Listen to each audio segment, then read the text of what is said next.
Hi friends, welcome back to EC tech Telugu. So ఈరోజు మనం మాట్లాడుకోబోయే topic వచ్చేసి ఫేస్ లాక్ లూప్, పిఎల్ఎల్ అంటాం దీన్ని షార్ట్కట్లో.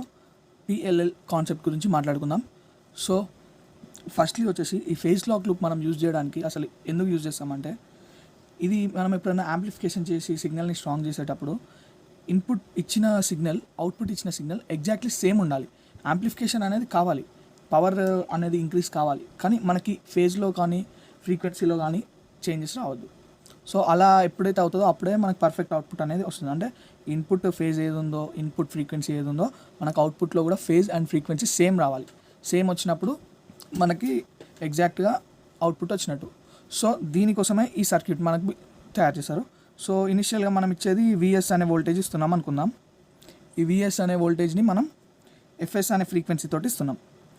ఈ ఫేస్ డిటెక్టర్ అని ఒక కాన్సెప్ట్ ఉంది. ఈ ఫేస్ డిటెక్టర్ బ్లాక్ ఏం చేస్తుందంటే, మనకి యాంప్లిఫైర్ నుంచి వచ్చిన ఫీడ్బ్యాక్ని, ప్రీవియస్లీ ఉన్న ఫీడ్బ్యాక్ని దీంట్లోకి ఇచ్చి ఒక మిక్సర్ లాగా, ఒక మిక్సర్ ఇన్ ద సెన్స్ ఒక సమ్ని అండ్ ఆల్సో ఒక డిఫరెన్స్ని ప్రొడ్యూస్ చేస్తుంది. ఇప్పుడు ఈ వీసీఓ అంటే వోల్టేజ్ కంట్రోల్ ఆసిలేటర్, దీని గురించి కూడా నేను చెప్తాను. కాకుంటే ఫస్ట్ అయితే వీసీఓ నుంచి ఒక F0 అనే అవుట్పుట్ వస్తుందని ఫాలో కండి. F0 అనే అవుట్పుట్ వీసీఓ నుంచి వచ్చి ఫేస్ డిటెక్టర్కి వస్తుంది. అండ్ ఎఫ్ఎస్ అనే అవుట్పుట్ ఇంకో ఇన్పుట్, దీనికి ఫేస్ డిటెక్టర్కి ఒక ఇన్పుట్. ఇది ఫస్ట్ ఇన్పుట్, ఇది సెకండ్ ఇన్పుట్ F0 అనేది. సో 2 ఇన్పుట్స్ దీనిలోకి వచ్చినప్పుడు ఈ ఫేస్ డిటెక్టర్ ఒక సమ్ అండ్ డిఫరెన్స్ని ప్రొడ్యూస్ చేస్తుంది. సమ్ అండ్ డిఫరెన్సెస్ ఏంటివంటే FS plus F0, FS minus F0 అని ఈ టూ డిఫరెన్సెస్ని ప్రొడ్యూస్ చేస్తుంది. ఒకటి డిఫరెన్స్, ఒకటి సమ్. ఇవి రెండు ఫ్రీక్వెన్సీస్. ఇది FS frequency minus F0 frequency ఒకటి, FS frequency plus F0 frequency ఒకటి. సో ఇలా చేసిన ఫ్రీక్వెన్సీస్, 2 ఫ్రీక్వెన్సీస్ని మనం లో పాస్ ఫిల్టర్లోకి పంపిస్తాం. సో లో పాస్ ఫిల్టర్ ఒక యాక్షన్ ఏంటిదో మీకు కూడా తెలిసిందే.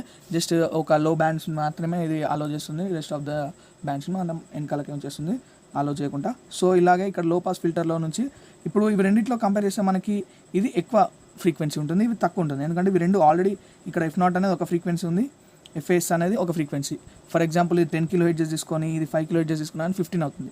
అదే ఎఫ్ఎస్ మైనస్ F0 10 - 5 5 అవుతుంది. సో ప్రాక్టికల్గా ఎక్కడ చూసినా కానీ మనకి ఎఫ్ఎస్ ప్లస్ F0 అనేది హై ఉంటుంది frequency compared to FS minus F0. So ఈ లోపాస్ ఫిల్టర్ అనేది ఎఫ్ఎస్ మైనస్ F0ని మాత్రమే అవుట్పుట్ లాగిస్తుంది.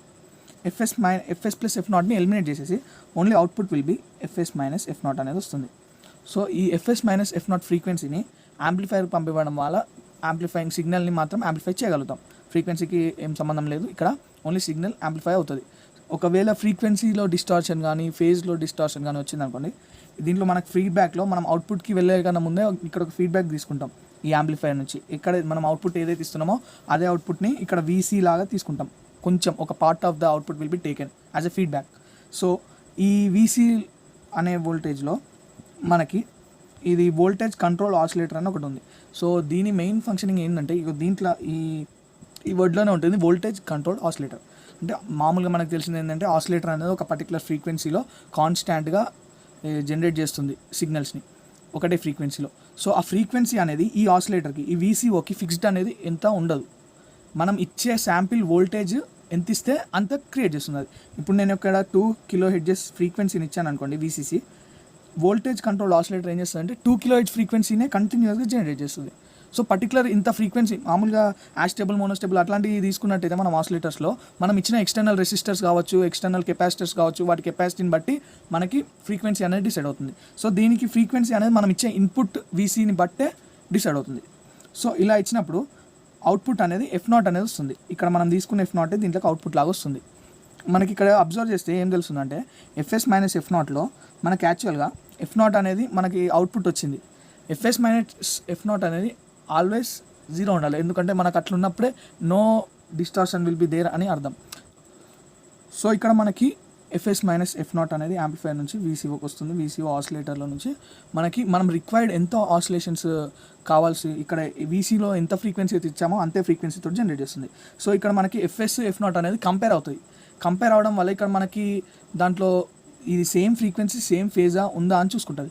ఒకవేళ సేమ్ ఫ్రీక్వెన్సీ అండ్ ఫేజ్ లేదనుకోండి, ఇక్కడ నుంచి మళ్ళీ ఫీడ్బ్యాక్ వస్తుంది, మళ్ళీ ఫీడ్బ్యాక్ వచ్చి మనకి మళ్ళీ VCOలో ఫ్రీక్వెన్సీ అనేది చేంజ్ అవుతుంది. మనం ప్రీవియస్ టైం లూప్ తీసుకున్నప్పుడు ఇచ్చిన ఫ్రీక్వెన్సీ కన్నా ఇంక్రీజ్ కావచ్చు లేదా డిక్రీజ్ కావచ్చు.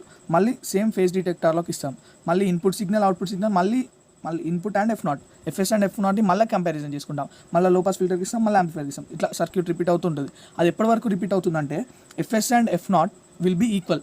అవి రెండు ఈక్వల్ అయ్యేదాకా మనకి అవి రెండు సేమ్ అవ్వడం వల్ల input and output phase and frequency అనేవి సేమ్ కావాలి మనకి. సో అట్లా సేమ్ అయ్యేదాకా రిపీట్ అవుతూ ఉంటుంది ఇది.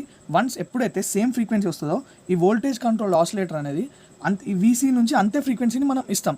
వోల్టేజ్ కంట్రోల్ ఆసిలేటర్ కూడా ఏం చేస్తుంది, అదే ఆసిలేషన్ ఫ్రీక్వెన్సీస్కి ఫిక్స్ చేసుకుంటుంది. సో ఇప్పుడు ఫర్ ఎగ్జాంపుల్ 10 kHzకి సేమ్ వచ్చింది అనుకోండి, ఇప్పుడు ఈ వోల్టేజ్ కంట్రోల్ ఆసిలేటర్ కూడా 10 kHzకి ఫిక్స్ అయిపోతుంది. అంటే నెక్స్ట్ ఈ మొత్తం 10 kHz అనే ఫ్రీక్వెన్సీనే జనరేట్ చేస్తుంది. తక్కువ ఫ్రీక్వెన్సీని జనరేట్ చేయదు, ఎక్కువ ఫ్రీక్వెన్సీని జనరేట్ చేయదు. అలా జనరేట్ చేస్తూ ఆసిలేషన్స్ని క్రియేట్ చేస్తుంది. సో ఇది friends phase, lock and loop. Hope you understood. ఈ వీడియో మీకు నచ్చినట్టయితే లైక్ చేయండి, మీ ఫ్రెండ్స్కి షేర్ చేయండి. అండ్ ఈ ఒక్క వీడియో చూసి సబ్స్క్రైబ్ చేయమని అయితే నేను చెప్పాను. మీరు కంటెంట్లోకి వెళ్ళండి, నా ఛానల్లోకి వెళ్ళి కంటెంట్ చూడండి, నచ్చితే మాత్రం సబ్స్క్రైబ్ చేయండి. Thank you for watching.